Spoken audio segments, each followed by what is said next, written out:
Moments ago, Israel launched Operation Rising Lion. Tentu dunia tidak ingin jika konflik Israel dan Iran yang awalnya hanya saling kecam satu sama lain berubah menjadi perang besar-besaran. Namun sayangnya, hari ini hal yang dikhawatirkan itu menjadi kenyataan. Karena satu hal yang membuat itu semua terjadi.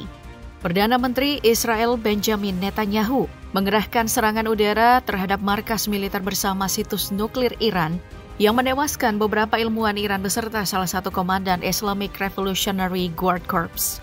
Iran yang kekuatan militernya cukup diperhitungkan di Timur Tengah pun tidak tinggal diam. Mereka akhirnya melancarkan serangan balasan yang tentunya membawa kehancuran ke Israel. Sebagai pihak yang menyulut api lebih dulu dalam konflik ini, Israel tentunya telah mengukur secara terperinci bagaimana kekuatan lawannya tersebut. Karena faktanya Israel sedikit lebih kuat dibandingkan Iran jika berbicara kekuatan militer. Hal ini dapat dibuktikan dalam situs perankingan kekuatan militer dunia Global Firepower yang menempatkan Israel berada di peringkat ke-15, sedangkan sang rival yakni Iran tetap di bawahnya. Sehingga tidak mengherankan jika Israel cukup berani mengambil resiko dengan memulai perang dengan Iran. Meskipun Iran berada di bawah Israel, namun jika berbicara jumlah pasukan, Iran jauh lebih kuat dibandingkan Israel. Bagaimana tidak, dengan total populasi negaranya yang mencapai 88,3 juta jiwa, Iran mampu merekrut sedikitnya 1,1 juta personil, meliputi 610.000 personil aktif, 350.000 personil cadangan, dan 220.000 para militer. Sementara Israel dengan total populasinya yang sebesar 9,4 juta, mereka hanya memiliki total pasukan sebanyak 670.000 personil. Total pasukan tersebut meliputi 170.000 personil aktif, 465.000 personil cadangan, dan 35.000 para militer. Namun karena konflik antara Iran dan Israel belum mencapai perang skala penuh, maka kuantitas pasukan di masing-masing markas militer negara kemungkinan tidak terlalu berpengaruh secara signifikan dalam aksi saling serang ini. Karena baik Israel maupun Iran masih mengandalkan serangan udara untuk menyerang wilayah lawan, sehingga untuk perang kali ini, kita akan mengulik lebih dalam kekuatan dan pertahanan udara kedua negara dalam operasi Rising Lion Israel dan Operation True Promise 3 dari Iran. Dalam operasi Rising Lion, Israel dikabarkan telah melibatkan sedikitnya 200 unit jet tempur. Dan di antara jet tempur tersebut, terdapat F-35 Adir yang menjadi garda terdepan dalam operasinya memasuki langit Iran.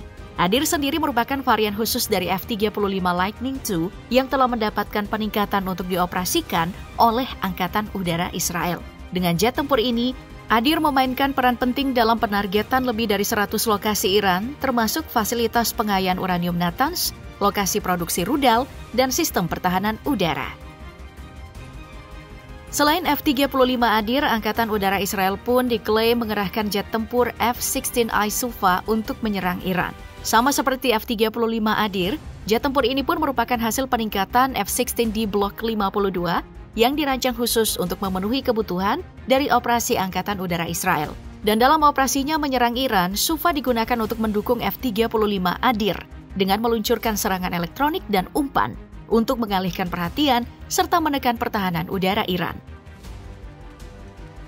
F-15I Ra'am yang merupakan versi modifikasi berat dari F-15S Strike Eagle pun tidak kalah pentingnya dalam operasi Rising Lion ini. Pasalnya, Ra'am digunakan untuk mengirimkan muatan besar untuk serangan berat terhadap target yang diperkuat. Tidak hanya itu, Ra'am juga digunakan dalam serangan lanjutan setelah F-35 Adir melakukan penetrasi awal dan digunakan dalam serangan sekunder terhadap depot rudal, pusat logistik, dan pusat komando serta kontrol lain. Namun meskipun komposisi jet tempur ini terdengar sangat efektif, beberapa video yang tersebar memperlihatkan bagaimana jet tempur ini berakhir menjadi tumpukan besi tidak berguna akibat serangan udara dari sistem pertahanan udara Iran.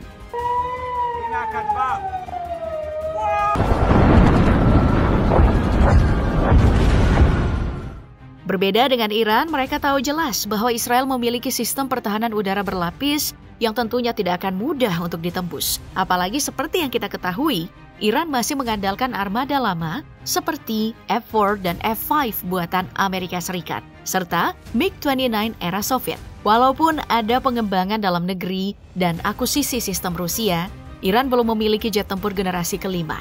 Sehingga dalam serangannya ke Israel, Iran lebih memilih untuk mengerahkan rudal balistik ketimbang jet tempur. Dalam serangannya ke Israel, Iran dikabarkan telah mengerahkan rudal balistik Fatah yang diklaim sangat efektif dengan kemampuan untuk mencapai target sejauh 1.400 km dan kemampuan manuver sebelum mengenai sasaran. Rudal balistik Fatah tidak hanya mampu menjangkau wilayah Israel, tapi juga sulit untuk dicegat oleh sistem pertahanan udara musuh. Sehingga dengan kemampuan ini, Iran tidak memerlukan jet tempur yang dapat mengorbankan pasukan angkatan udaranya seperti Israel. Belum lagi dengan kabar mengenai markas Badan Intelijen Israel bernama Mossad yang berhasil disasar oleh rudal balistik Iran. Dalam pengakuan pihak IRGC, pasukannya mengerahkan rudal balistik Resvan yang memiliki jangkauan sejauh 1.400 km untuk menargetkan markas Badan Intelijen Israel. Meskipun kabar ini belum terkonfirmasi kebenarannya, namun jika memang benar, maka serangan tersebut tentunya menjadi pukulan telak bagi Israel.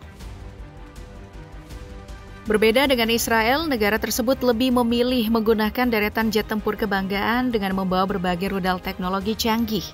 Dan salah satu rudal berteknologi canggih tersebut bernama Icebreaker.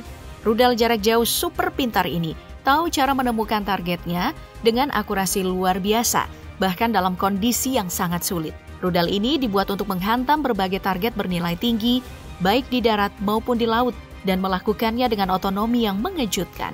Jadi, dengan kecepatan subsonik, mampu menjangkau target sejauh 300 km dan membawa hulu ledak seberat 250 kg, menjadikannya rudal andalan matra udara Israel dalam menyerang fasilitas strategis Iran. Jangan lupakan rudal Golden Horizon, atau yang lebih dikenal dengan nama Blue Sparrow. Rudal dengan panjang total 6,51 meter dan berat mencapai 1.900 kg ini memiliki jangkauan 2.000 km. Sehingga hal ini membuat Angkatan Udara Israel mampu menyerang fasilitas strategis Teheran meskipun berada di luar wilayah Iran. Dalam upayanya menyerang Iran, Israel pun turut mengerahkan drone kebanggaannya kali ini. Drone tersebut adalah Hermes 900. Hermes 900 merupakan drone pengintaian dan pengawasan yang digunakan pasukan Israel untuk memata-matai Iran. Namun, sayangnya drone tersebut kabarnya berhasil ditembak jatuh oleh Iran, menandai bahwa Hermes 900 ini belum mampu untuk mengatasi pertahanan udara Teheran.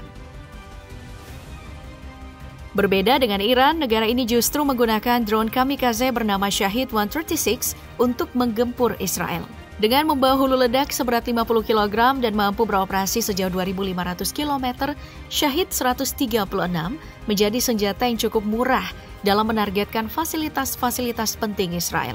Belum lagi dengan drone Iran bernama Arash yang juga mampu memberikan pukulan telak bagi Israel. Perkembangan drone termasuk rudal Iran memang yang paling maju di Timur Tengah. Negara ini bahkan disegani karena deretan rudal dan drone-nya benar-benar sangat lengkap dan mumpuni. Namun, sayangnya Iran memiliki kelemahan, yaitu sistem pertahanan udara yang kurang memadai, sehingga tidak sulit bagi Israel untuk menyerang Teheran. Kendati demikian, Iran mampu mengatasi kelemahan tersebut dengan membangun penyimpanan persenjataan bawah tanah yang membuatnya kebal dari serangan udara Israel. Berbanding terbalik dengan Israel, negara yang satu ini justru menggelontorkan banyak dana untuk menciptakan sistem pertahanan udara mutakhir untuk menahan serangan dari musuh-musuhnya di Timur Tengah. Bahkan bisa dikatakan Israel menjadi negara satu-satunya yang memiliki pertahanan udara multilapis. Namun sayang, hal tersebut masih rentan karena bisa terkena serangan dari Iran. Karena Iran memiliki rudal dengan teknologi canggih yang mampu mengatasi sistem pertahanan udara berlapis Israel itu. Kendati demikian, Iran tetap harus mewaspadai Israel karena sampai saat ini, rivalnya tersebut belum pernah mengerahkan satu unit pun rudal balistik. Sementara Israel memiliki rudal balistik Jericho 2 yang memiliki sejumlah besar bahan peledak tinggi atau hulu ledak nuklir berkekuatan 1 megaton sebanyak 1.000 kg. Tapi Israel pun harus mewaspadai Iran karena sampai hari ini pun IRGC belum terlihat menggunakan rudal balistik Khorramshahr yang membawa hulu ledak seberat 1 ton dengan laju 6 kali kecepatan suara. Jadi, dengan berbagai persenjataan yang dimiliki oleh kedua negara ini, dapat disimpulkan bahwa Israel cukup unggul dalam teknologi, intelijen, presisi, dan pertahanan berlapis. Sehingga, tidak mengherankan jika serangannya di Iran itu menghasilkan dampak yang cukup besar. Sementara Iran justru unggul dalam jumlah rudal, mereka pun memiliki jaringan proksi dan strategi jangka panjang. Sehingga, Israel keliru jika meremehkan Iran.